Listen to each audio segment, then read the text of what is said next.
If you enjoyed this podcast, please subscribe, like, and share so we can find others like yourself. Welcome to the Bitcoin Basics podcast with your hosts, Faris and Gordon from CoinCompass.com, enabling you to safely buy and securely store your Bitcoins. All resources are in the show notes and description, including our disclaimer. Visit BitcoinBasicsPodcast.com to subscribe and discover other free content. Hello everyone, welcome to another episode of Bitcoin Basics Podcast. We are on day 26 of our 30 days of Bitcoin. I am Faris, co-hosting here with Gordon. Gordon, how are you doing? Where are you? I'm in still the same location as I was 5 minutes ago, at the beach in a partial lockdown. How about you? I am still in the same location as well. So for those of you listening, we are doing about 3 podcasts in a row now. The date is the 26th of April. It is 7:51 UTC time. And proof of recording, the Bitcoin blockchain height is at 627,677. And the current price of Bitcoin, according to Bitstamp, is $7,548. So, Gordon, what is our question for this episode? Okay, let's play it. Question. I've my taxi driver in Cairo pays by Bitcoin. I pay him through my phone with Bitcoin. Is there any fee or any exchange rate that goes on with a transaction like that? Okay, Faris, so what happens when you're paying Bitcoin to a taxi driver in Cairo? I quite like the details of this question where you're thinking of paying Bitcoin to a taxi driver in Cairo. So in essence, very simple. So the question used the example of a mobile wallet. So if you're traveling around the world, you can have Bitcoins on your phone.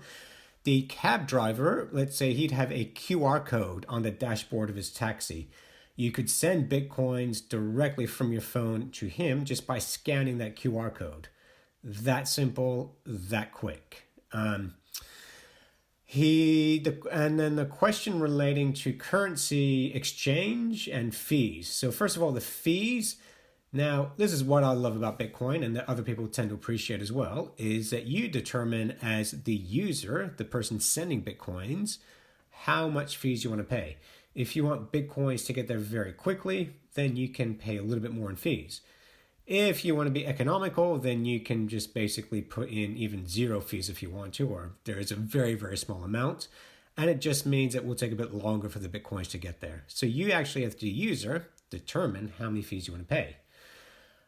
With currency, so currency and Bitcoin only apply when you're buying your Bitcoins and then selling them, but not when you're transferring. So for example, if I were to buy 1 Bitcoin today, that's 7,500 US. If I were to buy 1 Bitcoin in New Zealand dollars, would that be closer to about 11,000 New Zealand dollars? But once you're in the Bitcoin ecosystem, 1 Bitcoin is 1 Bitcoin regardless of where you go. So if you're paying for a taxi here in New Zealand, it might be 0.02 Bitcoins. A same length taxi drive in Egypt will be 1/10 of that, 0.0002 Bitcoins. So the Bitcoins don't change from your wallet to the recipient. There's no there's no currency exchange involved there because it's Bitcoin to Bitcoin. So completely disagree with that because the taxi ride is not priced in Bitcoin. The taxi ride is priced in the local currency and then converted to Bitcoin. Yeah, okay. No, I know it's semantics there. No, it's not semantics because we don't have things priced in Bitcoin. So everything is priced in dollars or whatever the local currency is.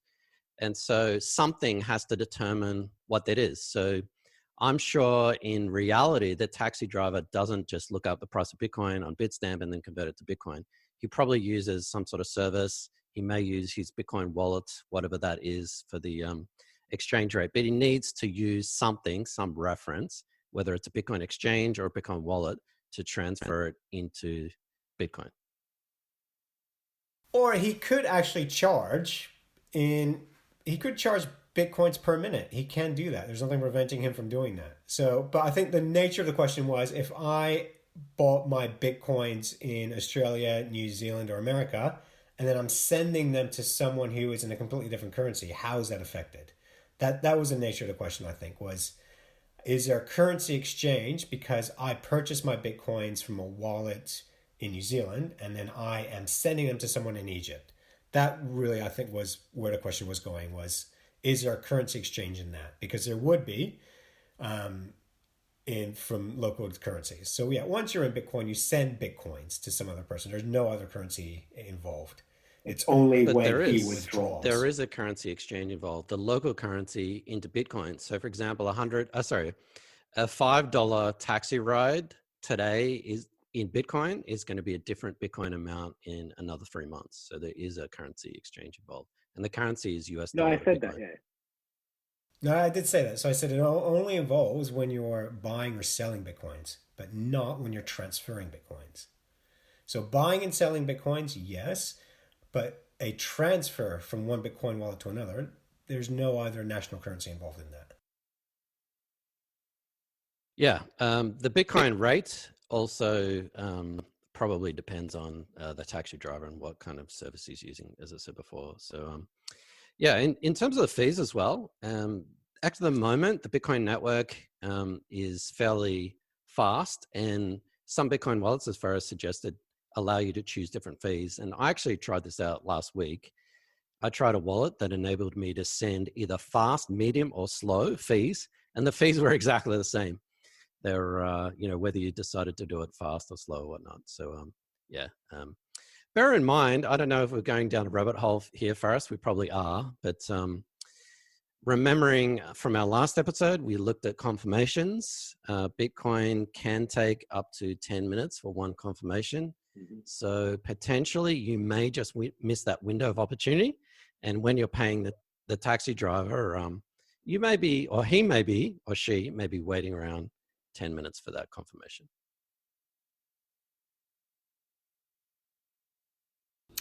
Yeah, and again, it depends on a taxi driver. If you're doing it in front of them and they're watching you do it on your phone, the fact that they've seen the receipt pop up on your phone, that might be confirmation enough for them. They're not going to want to wait around when they actually can physically see you do it. I would do it. I would send a screenshot and then I'd reverse that transaction and I've got a free taxi ride. Yeah. See, a lot of people wouldn't know how to do that, so we've probably just shown them how. All right, let's end on this note. Bitcoin is great when you compare it to settlement of other things like credit cards and bank wire transfers and stuff like that. I mean, confirming and settling in 10 minutes is amazing. So we won't go down this rabbit hole, but you may want to have a look into what the Lightning Network is, because Bitcoin transactions do take 10 minutes.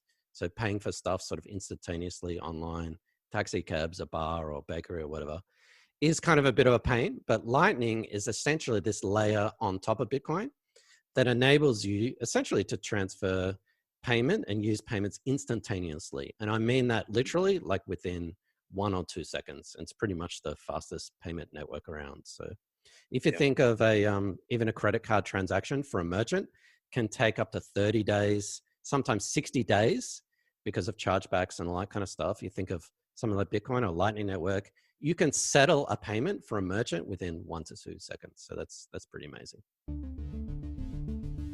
Cool. Thank you for that question. And we've only got 4 or 5 more days left until our 30 Days of Bitcoin series is over. Yeah, thanks again. And we will see you in the next podcast. If you enjoyed this podcast, please subscribe, like, and share so we can find others like yourself. Thanks for watching or listening. Please visit coincompass.com/free to register to our socials and discover other free content. Subscribing, liking, and following helps this content remain ad-free. Until next time.